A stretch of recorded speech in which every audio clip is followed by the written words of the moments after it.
What's going on, guys? Welcome to another episode of Home Built Workshop. Today, we're going to make some games. Who doesn't need games right now, right? Stick around. Check these out. You're going to like them.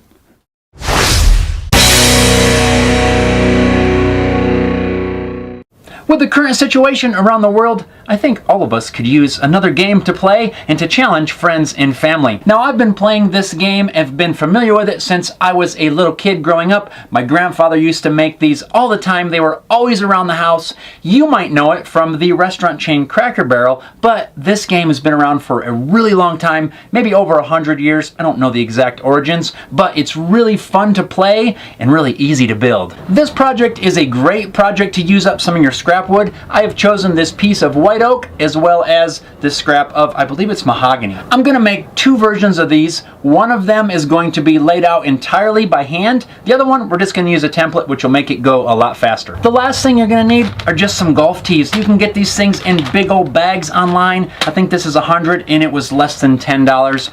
Really inexpensive. You can get all kinds of colors, whatever you want to do. I just have this assorted bag. I said I'm going to make two different versions. One of them is going to be the one that probably most people are familiar with, and it is going to have 5 pegs across the bottom, but I also have seen that there are other versions with more pegs in there, so I'm going to make one with 6 pegs across the bottom. I've never played this one. Should be a little bit more of a challenge. Let's get these made. First, I'm going to use this scrap of mahogany. This end is already flat. I checked that with a straight edge, but this and this are not square. First, we're going to square those up. And really, I'm just squaring them up so that I have good surfaces to measure from. Since we're going to lay this one all out by hand, I want to make sure that it's nice and square and straight. Now we need to lay out where we can cut this piece into a triangle. Most of the time, this game is made from a triangular shaped piece. I have seen some where they just cut it into a square and then drill the holes in a triangular pattern. You could do that too if you didn't want to do a triangle, but I'm going to kind of stick with what I call tradition, and we're going to make this a triangle. What we're going to make is called an equilateral triangle. I had to dig way back into the geometry archives to remember some of this stuff. All of the internal angles are 60 degrees, which of course a triangle has to add up to 180 degrees. So 60-degree angles, equal sides, makes us the shape that we're going to use for this. I'm just going to use a simple compass. I've already got this piece cut to width. This one in particular is going to be 6 inches. When we get to the other one, that one's going to be 7 inches. But for this one, 6 inches, that means we need a 6-inch length up here as well as here. Now, it's not the 6-inch height, it's the sides have to match. All 3 have to be the same. First, I'll set my compass to match the sides of the triangle. Then we'll make an arc from the bottom 2 points of the triangle. And now we'll just connect the dots to form the triangle.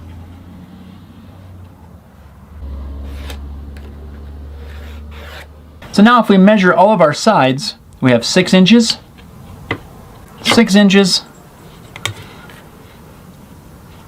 and 6 inches. As I was getting ready to cut this out on the bandsaw, I realized there's still kind of a lot of wasted space up here, so I wanted to try to maximize that space. So I took this same layout method, turned it on its side, and was able to fit 2 triangles on here. Now I can get 2 pieces out of the same spot, and I don't have as much wasted space. But I laid it out exactly the same way, striking the arc and connecting the dots. Just had to flip it around to get this other side. A little better use of space. I don't really need 2 of these things, but we can give one as a gift or something like that. Plus, they're super fun. Now we can all play at the same time.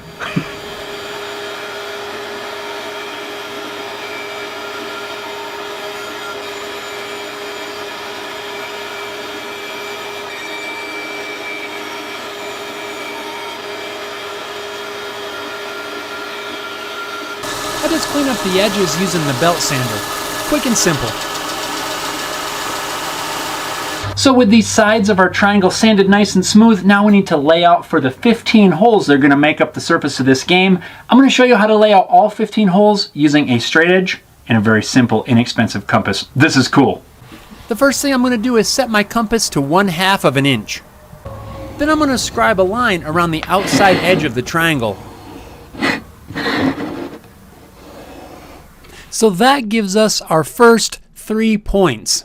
Really, this measurement doesn't really matter. This is just the one that I chose because I want my pegs to all be the same distance from the edge. You can make this as little or as large as you want. Now we need to divide these sides in half, which will give us 3 more of our points. Now instead of measuring, we're going to set the compass a little more than what we think is the halfway point. It doesn't have to be exact as long as it's longer than halfway.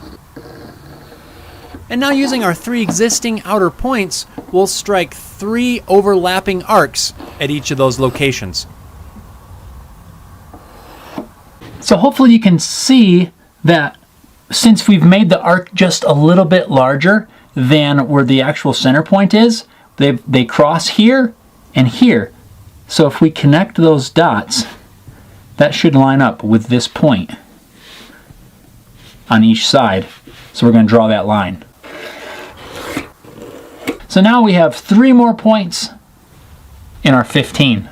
And now, if we connect these into a triangle shape, that's going to locate this point, and this point, and we are almost done.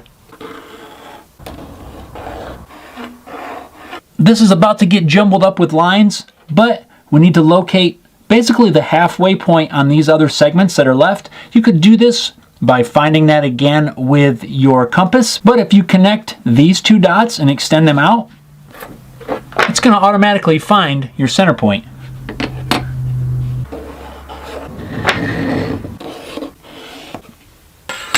And that, amongst all of those lines, are all of our center points.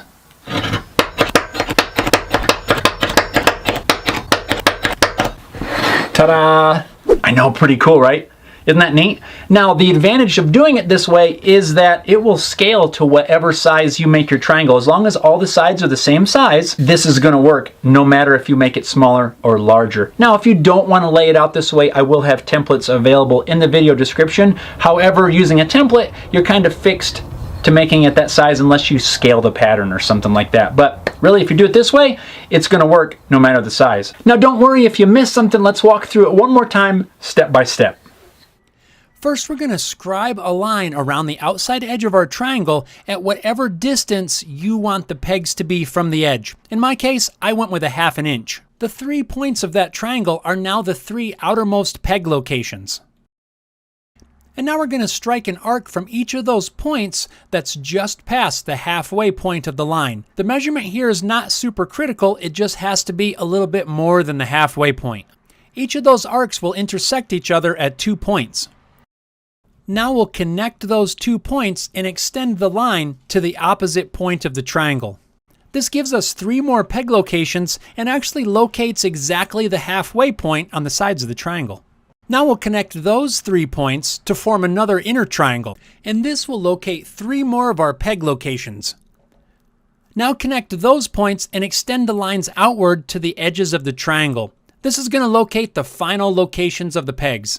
And here's all 15 locations ready to center punch and drill. But before I drill, I want to take a quick measurement of the golf tee just to make sure I drill them the right size. In my case, I'm using a 3/16 drill bit, but since there's a lot of different variations, make sure you measure yours just to make sure you're using the right bit. Ideally, you want the hole to be just a little bit larger than the diameter of the golf tee. You don't want it to be too tight or it's going to be hard to get the pegs in and out. It's really important to use the depth stop on your drill press. You don't want to end up drilling all the way through your piece.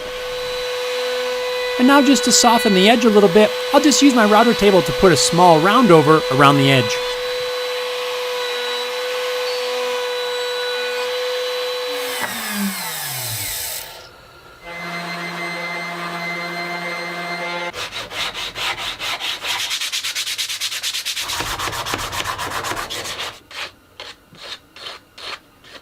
And now all we have to do is apply whatever finish we want to use. For me, I'm going to use some good old boiled linseed oil. I don't need a ton of protection on this. It's not going to see a lot of hard use, but we do want something on there just to protect the wood.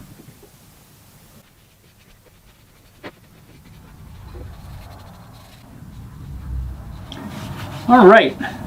Now I'm just going to set this thing aside to dry, and we're going to go back and work on the second version of this game. The piece of white oak that I chose to use still has a rough sawn edge, so first I'm going to rip that off on the table saw.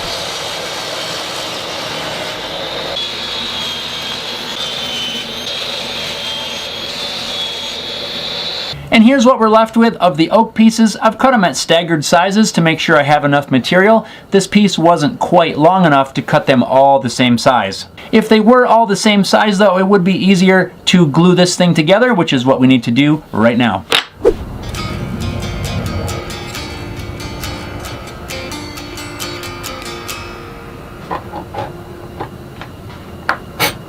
As I'm tightening these clamps down, I'm trying to keep the ends as straight as possible. I've left these just long enough to where I can trim them flat, but I don't want to trim off more than I need to. Let's give these a little bit of time to dry, and we can get it squared up. With the glue dry, first I'll trim the ends down so that it'll fit in my crosscut sled. Then I'll square up the bottom so that we have at least one nice flat edge to work off of. Now to lay out the rest of the triangle as well as the location of the pegs, we can do a lot of math, or we can cheat and make it super simple and use this template. Link in the description. Now I'm going to trim down the template. The only line that I'm actually cutting on the line is the bottom. Shake well before using.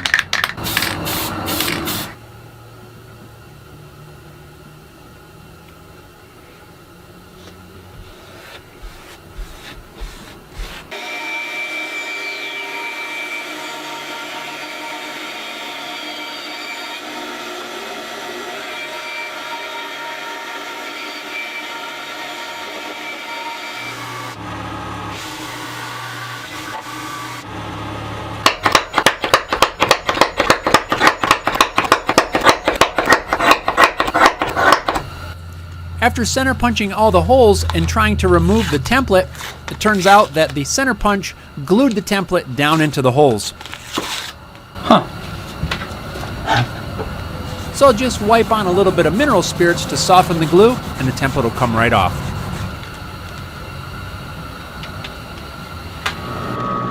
And from here on out, the construction of this version of the game is really exactly the same. We're going to do the exact same processes to get it finished up.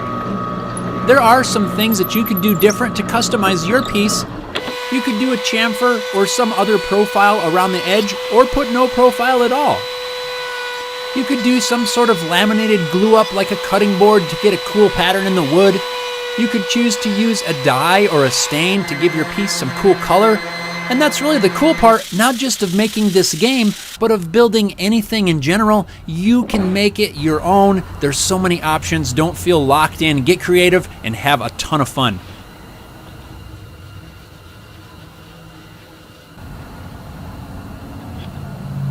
So I've let the linseed oil dry overnight. We're now ready to load up all of the holes except for one with some golf tees. Now you don't have to use golf tees. You could use dowels, sticks, or really whatever you want to use. I like the golf tees because they're very inexpensive and you can get a lot of cool colors. It makes it bright and fun to play. Now the golf tees that I'm using are 2 3/4 of an inch. There's a bazillion different sizes, it seems, of golf tees, so I wasn't really sure which one I was going to need, but I went with the 2 3/4 of an inch, and it seems like they're going to work awesome.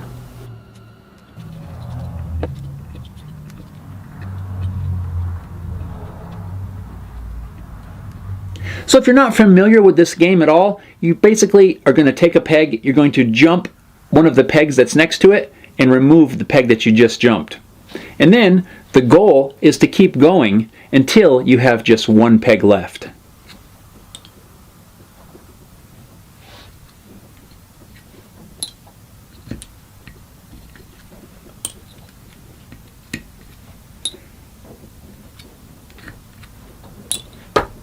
Well, that didn't work.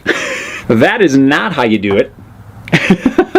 So then you try again. It doesn't really take long to play around, so really you find yourself playing this quite a lot. And the larger version is played exactly the same way. It just has more pegs, a little bit more challenging. So this was a really fun project. It brings back a lot of memories, actually, for me. Like I mentioned earlier, my grandpa used to make these all the time, and I think when I'm sitting and playing this game, I'm thinking of him and playing the games that he used to make. It was really fun. I really had a good time putting this game together. I know we are going to get a lot of use out of this, and who doesn't need another game in these days? So thanks a lot for watching, guys. I hope you enjoyed this project. This was a fun one to put together. Brought back a lot of memories of playing the games that my grandpa used to make, and also it was kind of fun and challenging trying to lay out all these hole locations without using a ruler. But like I mentioned, if you want to just get a printable pattern, links are down below in the video description. Thanks a lot for watching, guys. Go make some of these. They make awesome gifts. We'll see you next time.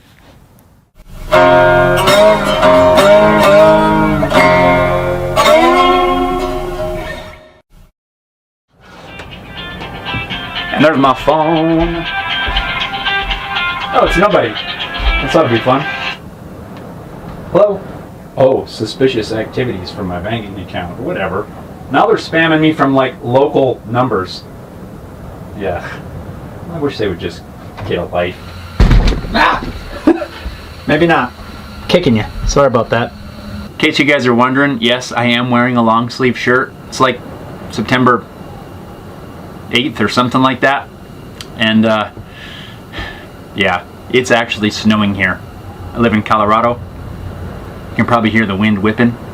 It's crazy. We have a winter storm warning right now. Yesterday was 91 degrees. Yesterday. The day before today. 91 degrees here. We had air conditioning and things on, and today I got the heat on, and it's crazy. It's 32 degrees outside right now. Basic triangular shape math stuff. So now we're ready to move on. I'm going to do something with these edges. What are we going to do with these edges? What does that need to be? Chamfer? Round over. I think a small round over. It's funny how you're trying to do multiple shots of the same thing. How many times you have to redo things just to get different angles.